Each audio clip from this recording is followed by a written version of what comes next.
Hi everyone, and welcome to another video of the SAFI webinar series. In this video, we're going to have an overview of spatial objects. Spatial objects are used to model non-structural, secondary elements attached to the structure. These elements add no stiffness to the existing model. Loads applied to spatial objects are transferred to the structure through one or more attachment joints. The loads are transferred using a rigid plate approach. The Edit Spatial Object command allows you to edit the attributes of a spatial object. This command is available on the Addition toolbar. Let's start our demo. First, let's create a simple structure composed of a column. I will create the joint at the base. Then, I select my joint and I will extrude this joint in the Y direction.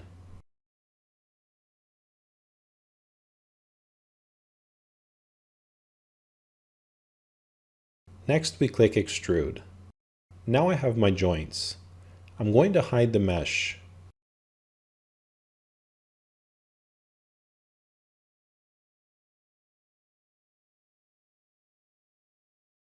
We can assign a section to our column by editing the attributes of the member.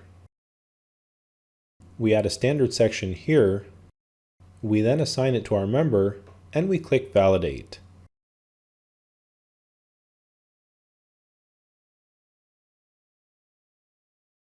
Next, we can subdivide our column using the subdivision command.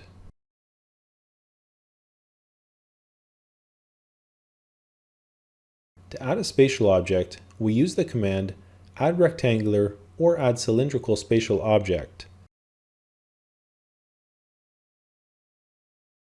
When we activate this command, the user needs to click on one joint in the model to locate the spatial object.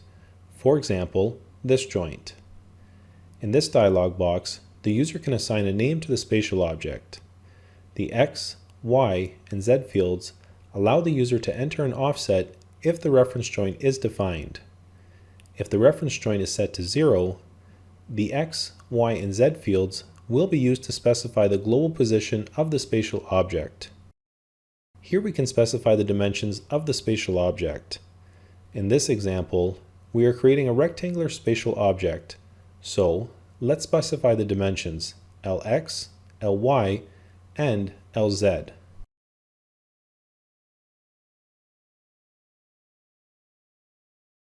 We can specify the self-weight of the spatial object here. For example, 10 kilograms. We then click OK to validate. Now we can see graphically the spatial object. To edit the attributes of the spatial object, the user can double-click on the spatial object or select the spatial object and use the command Spatial Object Attribute.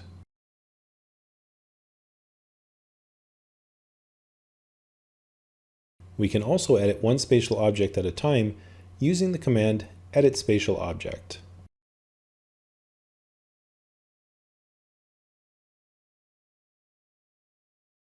To specify an offset in the global X direction, let's say 500 millimeters, we specify it here and then we click OK to validate. In some situations, the user might not want to specify the position of the spatial object using the reference joint. So, in this case, the user needs to set the reference joint to 0, then click OK to validate. When we edit the spatial object attributes again, we find the global position of the spatial objects in this field. For example, if we want to position our spatial object at an elevation of 4.2 meters, we can change it here. Then we click OK to validate.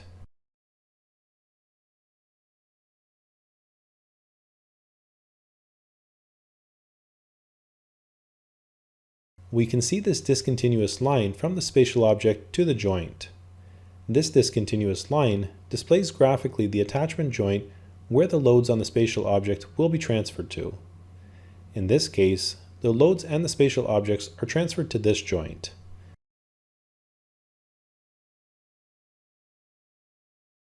The ID of this joint is 10. The joint 10 will receive all the loads applied on the spatial object. It is possible to specify up to 16 attachment joints.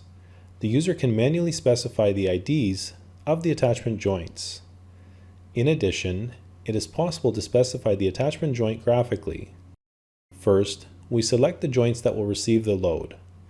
After that, we edit the attributes of the spatial object and we click on this button. The ID of the selected joints will be copied in these fields. We click OK to validate.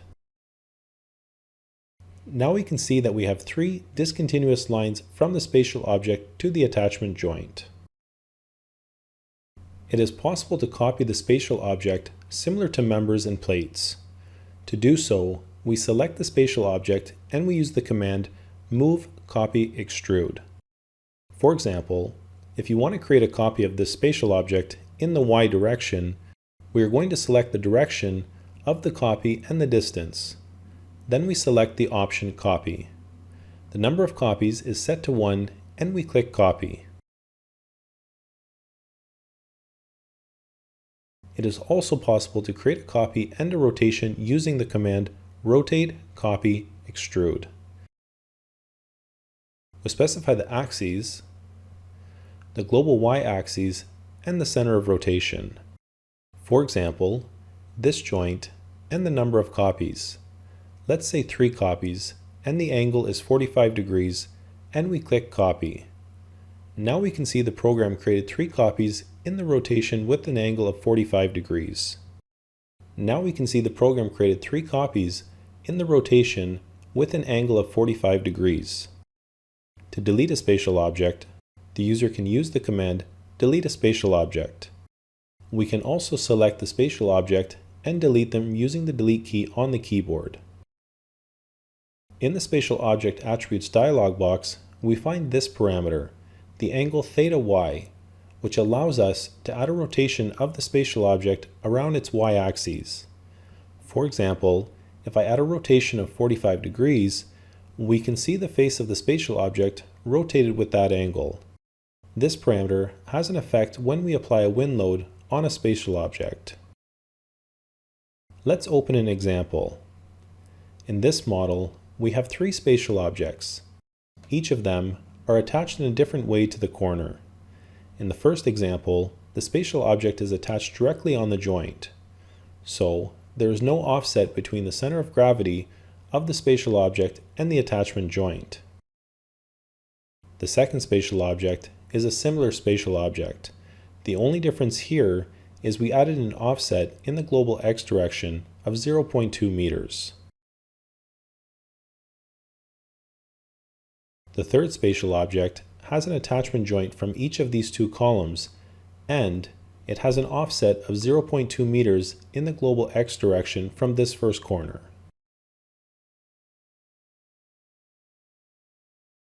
Let's run the analysis. On each spatial object, we applied a concentrated force of -10 kilonewtons in the global z direction. In the first example, the force on the spatial object is directly transferred to this joint. So, joint number 4. Joint number 4 will receive all the loads applied on the spatial object. It is possible to verify the loads transferred from the spatial object to the structure in the analysis results.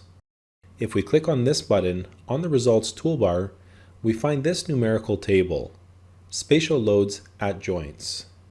If we open this table, we can see all the forces transferred from the spatial object to the joint. For this spatial object number 6, the loads are transferred to joint number 4, and all the loads applied on the spatial object are transferred to the joint. For the second spatial object, in this case, we have an offset between the spatial object and the attachment joint. This offset will create a moment around these joints. The moments will equal the force multiplied by the lever arm. If we check the spatial objects or joints table, we can see the loads transferred on this spatial object, -10 kilonewtons, is transferred to joint number 11. In addition, there is a moment of 2 kilonewtons per meter applied at this joint as well.